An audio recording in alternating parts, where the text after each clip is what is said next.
So we say they are 8 times more likely to have children out of wedlock. They are 9 times more likely to drop out of school before graduation. 5 times more likely to be both out of work and out of school. And let me say something about this out of work situation. Many people often think that when people are unemployed, they think of the person themselves as being unemployed. Well, he didn't get the job. Keep this in mind, ladies and gentlemen, when he is a father or she is a mother, you are unemployed in a sense, a whole family.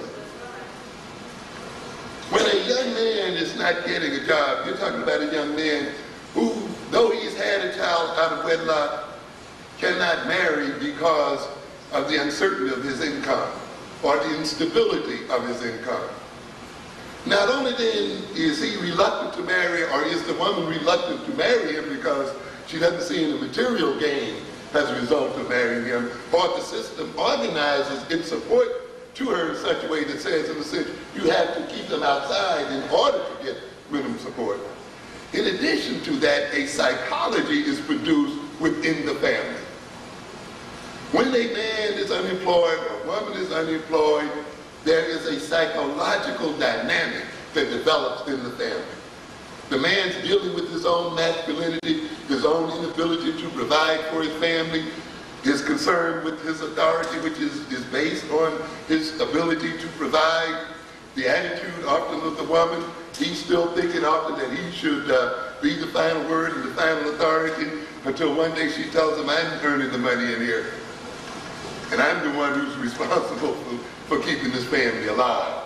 So, you know, he had to sit back. Now, out of that, of course, often comes a man who's going to insist that he's the last word, and often may insist in a way that brutalizes or abuses the wife and creates all kind of psychological abuse within the family itself. What am I saying here then? In a system that does not provide for the employment of this population and does not support those that are unemployed due to no fault of their own, that system creates negative family dynamics. It creates stresses within family systems.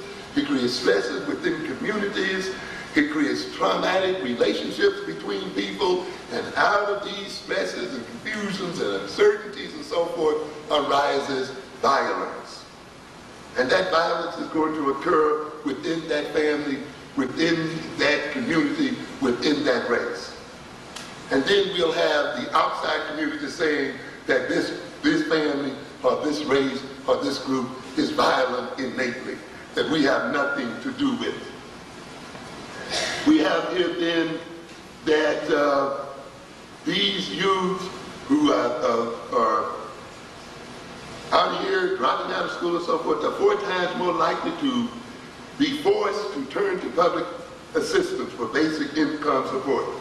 Young women with poor basic skills, whether black, white, or Hispanic, are more than 3 times as likely to be parents as those with average or better skills. 18 and 19-year-old men with poor basic skills are 3 times as likely to be fathers as those with average basic skills.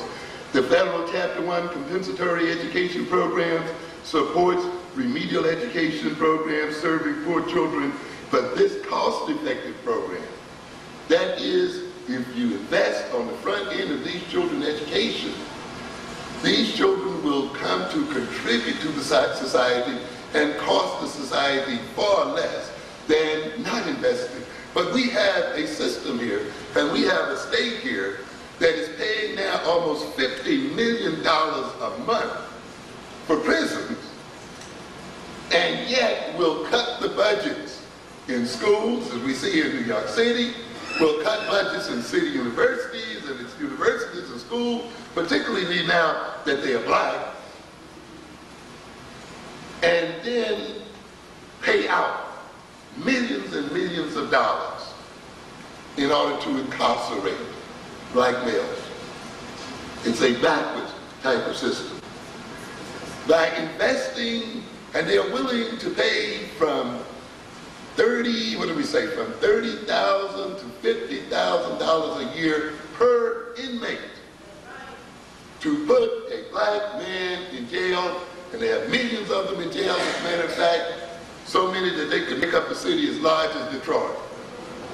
They're willing to make that kind of investment, but will not invest $4,000 a year for a child and reap the benefits thereof, which lets you know, ladies and gentlemen, that there is a deep factor of racism involved in the way the government dispenses its income.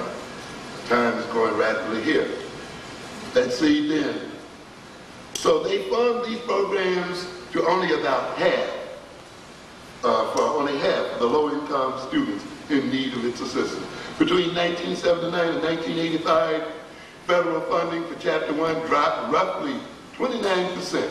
Chapter 2 served only 54, Chapter 1 served only 54 students for every 100 poor school-aged children in 1985, down from 75 students in 1980.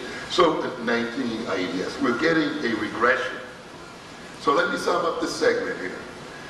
What I have said so far then is that America originated in violence, and that violence still expresses itself in both direct and indirect ways. It expresses itself in the form of so-called benign neglect.